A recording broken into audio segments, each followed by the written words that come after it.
പറവൂർ നീണ്ടൂരിൽ 3 വയസ്സുകാരുടെ വലത്തെ ചെവി തെരുവുനായ കടിച്ചെടുത്തു. കുട്ടി നിലവിൽ ചികിത്സയിലാണ്.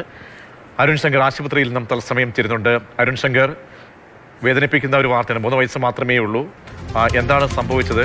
ഇപ്പോൾ ആരോഗ്യാവസ്ഥ എങ്ങനെയുണ്ട്? എന്തൊക്കെയാണ് ഇപ്പോൾ ആശുപത്രിയിൽ നിന്ന് നമുക്ക് ലഭ്യമായ വിവരങ്ങൾ?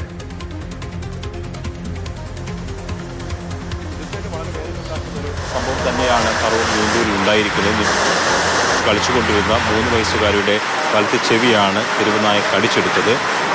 ഈ സംഭവം നടന്നത് വൈകിട്ട് 4 മണിക്കായിരുന്നു. തുടർന്ന് കുട്ടിയെ കളമശ്ശേരി മെഡിക്കൽ കോളേജിൽ പ്രവേശിപ്പിച്ചു. അവിടെ പ്രാഥമിക ശുശ്രൂഷ നൽകി, ഇഞ്ചക്ഷൻ ഉൾപ്പെടെയുള്ളവ നൽകി എന്നുള്ളതാണ് കുട്ടിയുടെ ബന്ധുക്കൾ അറിയിച്ചിരിക്കുന്നത്. അതിനുശേഷം കുട്ടിയെ പ്ലാസ്റ്റിക് സർജറി നടത്തുന്നതിന് വേണ്ടി അറ്റുപോയിട്ടുണ്ടെന്നാണ് പറയുന്നത്. വലത്തെ ചെവിയുടെ ഭാഗം അത് കൂട്ടിച്ചേർത്ത് പ്ലാസ്റ്റിക് സർജറി നടത്തുന്നതിന് വേണ്ടിയിട്ട് കുട്ടിയെ ഇപ്പോൾ എറണാകുളത്തെ സ്വകാര്യ ആശുപത്രിയിലേക്ക് മാറ്റുകയാണ്. കളമശ്ശേരിയിൽ നിന്ന് അവർ പുറപ്പെട്ടിട്ടുണ്ട്.